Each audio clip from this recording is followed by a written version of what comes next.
What's going on, Yo, everybody? what's goody? Another episode of Save the Date. I'm one of your hosts, Heath. What's good, everybody? This is Jamie. Yes, little house business. We're at Save the Date now, TikTok, YouTube, Instagram. Our TikTok has been cooking. It's been cooking. And in fact, we've been released our Stand store. We have a free guide for you guys, Stopover Giving free guide, a free reading guide. We're about to drop a Stopover Giving spot checklist. Allows you to go through a one-page document to see where you're overgiving and where you can start considering setting better boundaries to empower yourself and enliven your relationships. So look forward to that on our Stand store. You go to our TikTok, it's linked there. We'll have the link here in our show notes and we'll go from there, showing much love and appreciation for all the help, support that you guys have given us throughout the years, but especially with the Save the Date run and iteration that we're currently living in, we'll be living in. So guys, Yes, thank you. peace to the community. Peace to the community. Today's episode is why you feel guilty. Why you feel guilty when you stop overgiving? Why you feel guilty when you stop overgiving? So let's get right into this. And this is going to be important for us. Let's talk about this idea of guilt, something that almost no one prepares you for when you stop overgiving, because you stop and then all of a sudden the feeling crops up and you're like, whoa, what is this feeling? Why do I feel guilty for setting this boundary? Why do I feel guilty that I'm limiting my access? Why do I feel guilty that I'm holding back on my giving? And it's not because you did something wrong, but because you stopped doing something familiar. When we talk about that famous little 20-minute lecture, Why You'll Marry the Wrong Person, one of the things he says about love is so many of us have become accustomed to love that has two parts to it. One, the affectionate, warm, fuzzy part, but also a love that comes with pain or torture. So unconsciously, when you're selecting a mate, you're not just selecting a mate who can give you the affection and the love and the peak romance that you may be desiring. You're also looking for someone, unfortunately, who can torture you. And the same thing is happening here with the giving.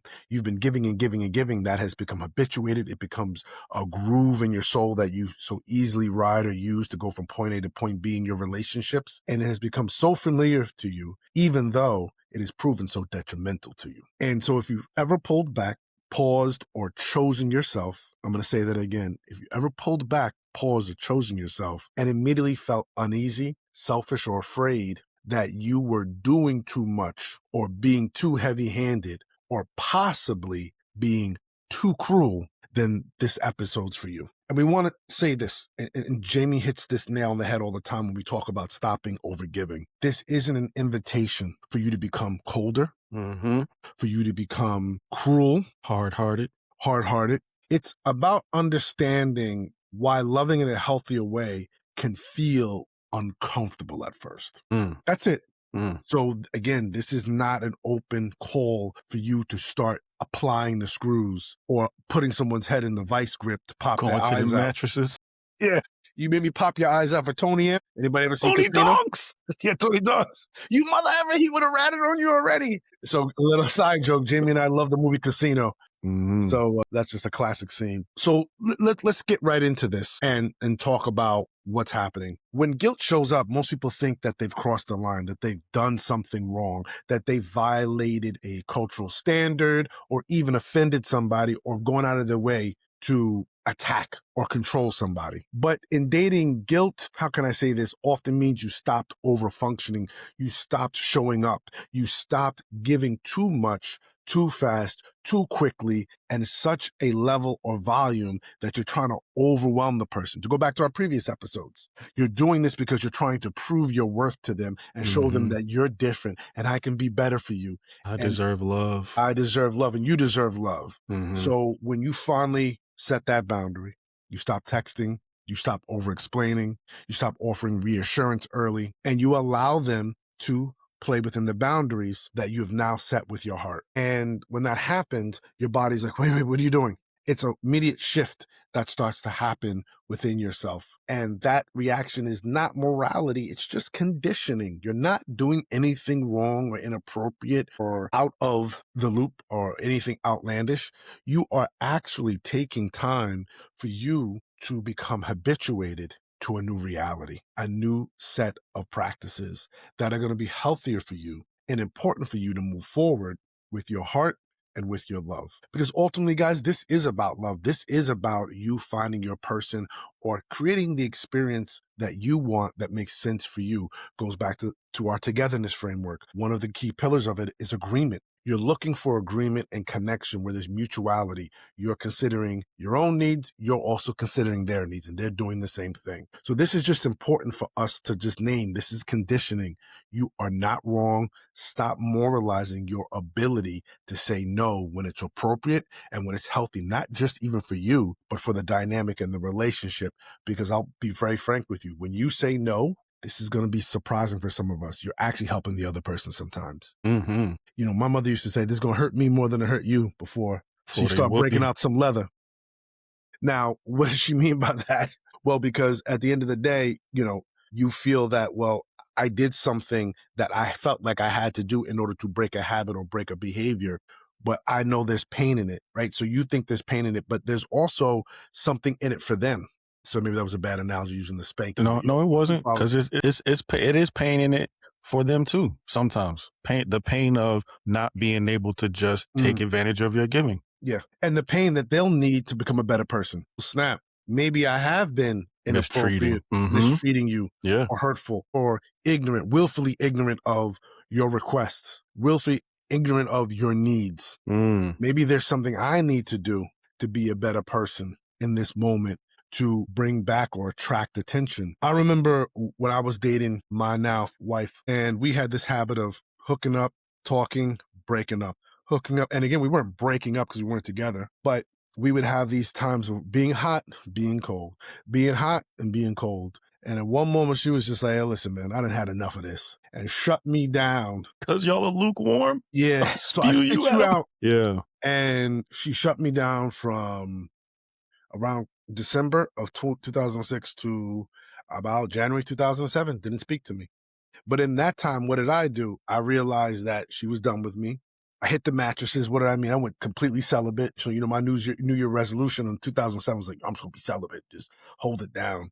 Got with the Lord, went through my spiritual practices, and realized through my communion with God that my wife was the person for me. That's what was revealed to me in that time. But I knew she wasn't talking to me, so I had to be patient and wait. And finally, she reached out to me. I was able to talk to her about my growth in that short time period. We've been together ever since. But we often talk about it, my wife and I. Had she not shut it down, where would we be? Would we be still in that cycle? Which is an easy cycle to stay looped in. Mm-hmm. Would we still be in that cycle if she hadn't set a tone and saying, I don't want this. I want something better and different than what I have with you. And had I not felt the pain, go back to that spanking analogy, had I not felt the pain of her choice of choosing herself, Could I have lost out.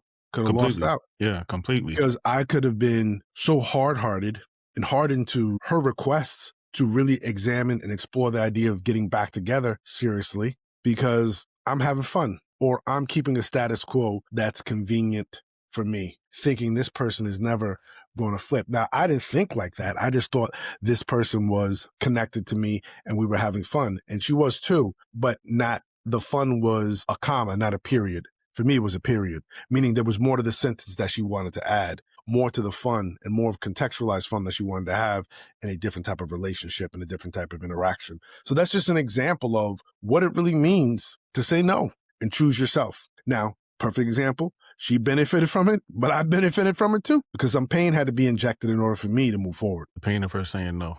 The pain of her shutting it down. The pain of realizing I could lose her, or the pain of the reassessing of who I was, because those weeks that I was just really going hard, being celibate, doubling down on what I knew to be the better practices that allowed me to clean my mind, clean my body, clean my soul, that was painful for me because it was a form of detox, but it allowed me to see opportunities where before I just would have existed happily in the clouds of confusion. You know, you get high and you just going with the flow, right? Confusion can do that. Confusion will get you high and just keep you going with the flow. Yeah. Something to think about. So let's go back to conditioning, because I can't say this enough. You're not a bad person. You are not a label or a category in the moral sense. Your conditioning, and most of our conditioning for those of us who's been overgivers, comes from being rewarded for behavior that at times was important for you to survive. You were rewarded for being understanding in a chaotic household. You were rewarded for being easygoing when you had a tumultuous home. You were rewarded for being emotionally flexible, quote unquote. Low maintenance. Low maintenance because there was nothing for anything to go around. Couldn't give you any love. Couldn't say I love you. Couldn't give you hugs. You were rewarded because you understood that love stayed when you accommodated. If I didn't bring up my dad's alcoholism to him, he was cool. If I didn't mention my mom's smoking or bad behavior or coming in late and getting up early, me being parentified, taking care of my siblings, if I didn't bring that up, mom was cool. Yeah. That's the conditioning loop.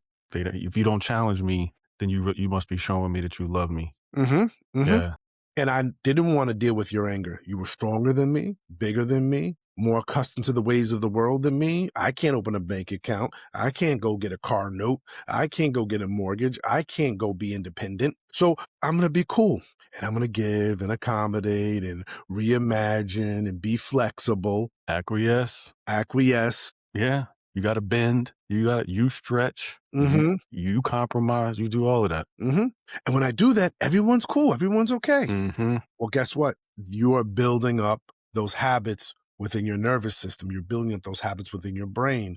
You're wiring your brain to be a particular way. So what do you learn? Giving more means safety. Being quiet means rewards. So when you stop overgiving, your system doesn't say good job. It says, wait a minute. Yeah. What's happening here? Are we setting ourselves up for that big blowout that my father had when my sister confronted him about his drinking? Are we setting up for that big tirade and that huge row that happened in the house when we confronted my mom about the way her behavior was impacting us as children? The time she took the Nintendo and busted it up, and the time that she wouldn't cook for 2 or 3 days. The time when, fill in the blank, guys. Yeah, sometimes it just feels safer to go along. And I want you guys to see, you guys weren't wrong. We weren't wrong. Yeah, we're You not didn't bad do people. anything wrong. You're not a bad person.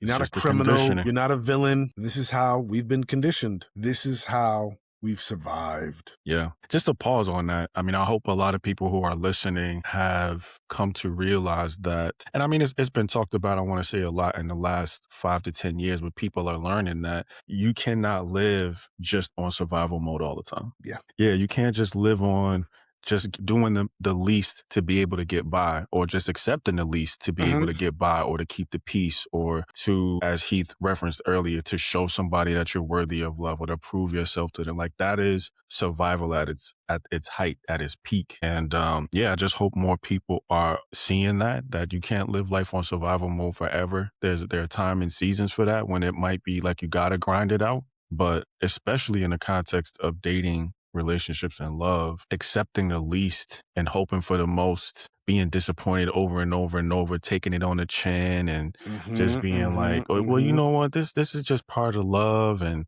making excuses, and like, you can't do that forever. That's exactly where I think we're seeing and hearing that the emotional fatigue starts, and the burnout is coming, and the resentment starts to build up. So let's come off of survival mode sometimes. Come off survival mode.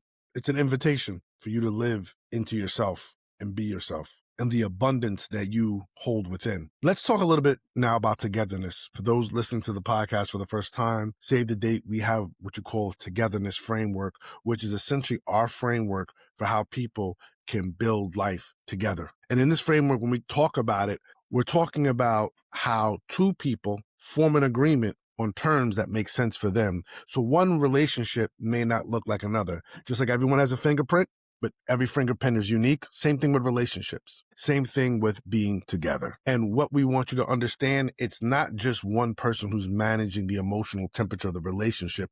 It's two people choosing each other and choosing the dynamic that makes sense for them, that equates to success and to thriving. So if the connection is only stable when you show up, is that really a connection? No, it is not. Guilt doesn't mean you're abandoning a connection. It means you're letting go of over responsibility. You're letting go of over responsibility. You are now accepting the responsibility in this togetherness framework that is appropriate for who you are, and allowing that person, if they choose to accept the responsibility, they need to let the relationship thrive and be successful. Yeah.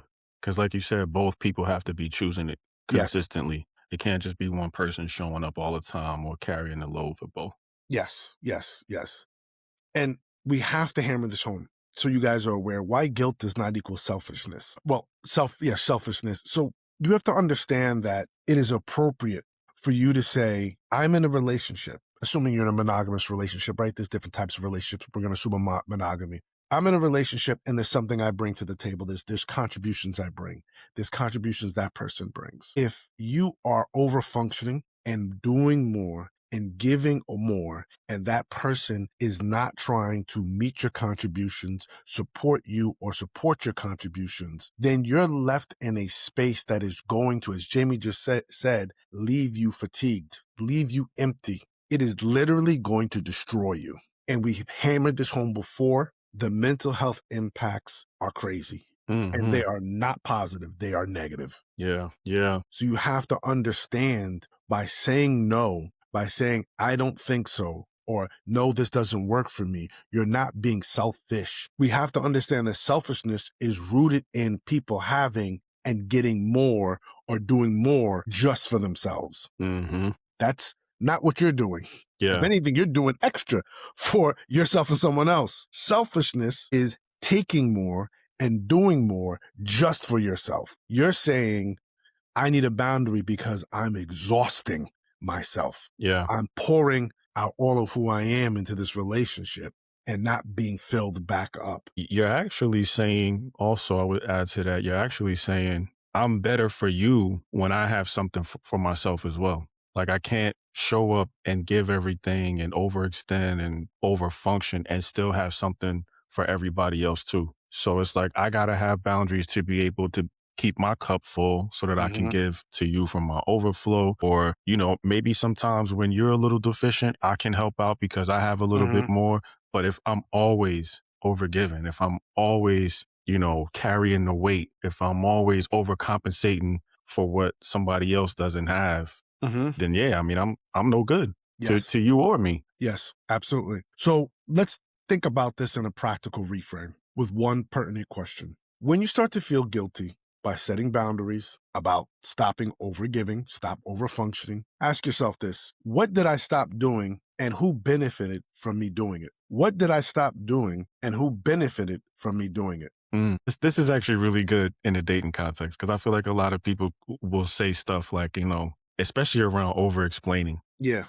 I'm always explaining where I was the night before or who I was with or what I was doing. And it's like this person even really is not even really my monogamous partner. We've been seeing each other off and on, this, that, and the Hmm. third, but like they're always asking me questions. Their inquiries Hmm. are nonstop. And if I stop, Hmm. if I stop over explaining, Hmm. who benefits from it? It's me because now I have this boundary and I don't feel like I'll always have to tap dance and have an Hmm. answer and be performative because you got all of these questions and that I really don't want to answer. Yeah. Yeah. And over explaining happens even with talking about your needs or your feelings, having to Yeah. constantly circle back to Hmm. what you've established as your baseline for emotional care and consideration. It also happens with managing uncertainty. You don't know how this person's going to respond. Their temperament, their attention, they're all off kilter. And so there's a volatility that is a part of the relational dynamic that now you have to constantly manage, and you're uncertain of what you'll get on any particular day based on a, hey, good morning, a good night, or hey, how are you doing? All those normal responses could birth something crazy as a response or lead to an argument or create even more frustration. You gonna jump in and say something? I was, but it was just a joke. Move past it. When you said, "Hey, how you doing?" I was gonna say, "Sorry, you can't get through. Why Oh, don't I you was leave listening your to that song name, today. your Oh, your number?" Yeah, number. that's crazy. I was funny. I was just listening to a song today. That's a great segue. We great minds thinking alike.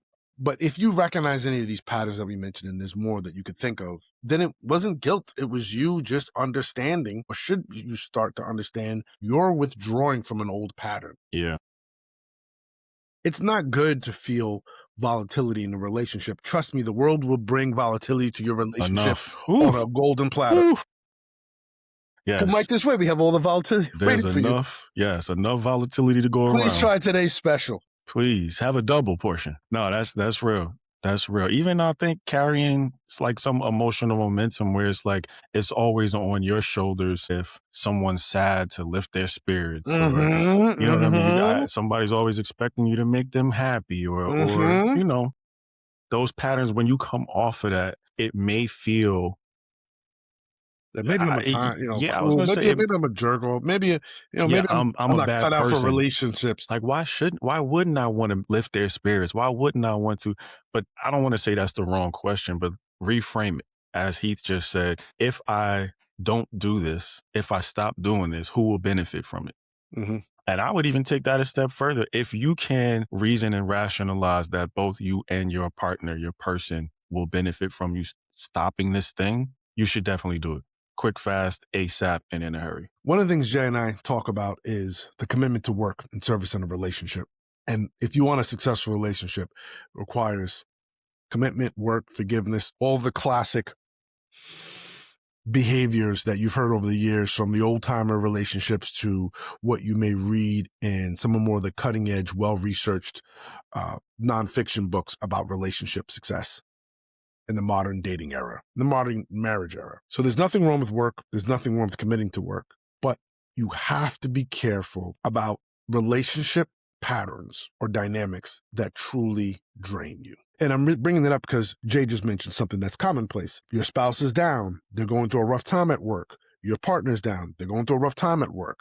They're having some issues at home. They're having some issues with their family. Mama and them ain't acting right. Grandma and them ain't acting right. And so people do go through rough periods. But are those rough periods about mutual support and help, even if it's sometimes one-sided a little bit on a couple days or a couple weeks it happens? Or is it always about, well, I couldn't pick up the phone tonight, and the person immediately goes to an extreme point of, you don't care about me. You don't like me. You don't love me. You never listen to me. The moment you decide to go to a Beyonce concert, instead of being on the phone with them for the 18th time in a row about an issue that you've prayed about, you've talked about, you've listened about, you've listened to podcasts about, and you decide to take a night for yourself or time for yourself, and they then turn around and crucify you for it, you have to ask yourself, is that a dynamic you want to be a part of? That the only way they keep you present is by attacking you. The only way they keep you present is by kidnapping your attention.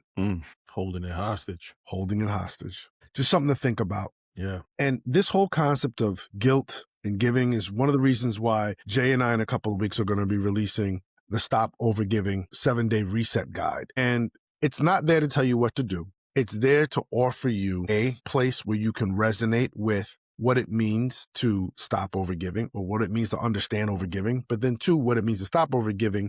And then 3, a reset guide and some opportunities, some practical steps to reset your nervous system, refocus your energy, and move your mind into a different space where you can now dance in between the lines of what it means to form healthy boundaries within yourself and with others. So it really is about teaching you to stay open without rushing to fix the feeling of where you're at, because you're going to need time. Just like it took you time to arrive at where you're at now with overgiving, it's going to take some time and some investment to arrive at a healthier space of feeling empowered and being empowered. Because immediately you're empowered, but sometimes it may take a while for you to feel empowered. And that's Yeah. okay. Speaking of this, not rushing the feelings, that's actually one of the concepts in the reset guide is to learn how to sit in the discomfort of breaking the pattern. Mm-hmm. Just to give you guys a little taste of what you can Mm-hmm. get in the reset guide. One of the days, the focus is learning how to sit in the discomfort of, my God, I'm now choosing myself. And for a lot of people, that could be a shakeup.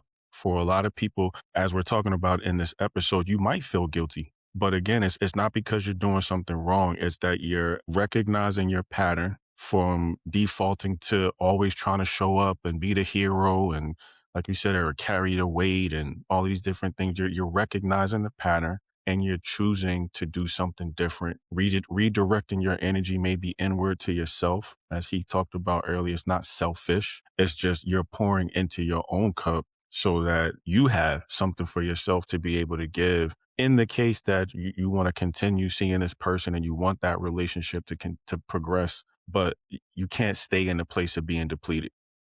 Mm-hmm. So that's just a taste of what one of the things that we talk about in the guide is learning how to sit in discomfort with those feelings and not rush to fix things. Yeah, yeah. Important for your growth and your maturity. As we begin to close, we want you guys to understand something. Guilt is not a warning sign. It's a transition signal.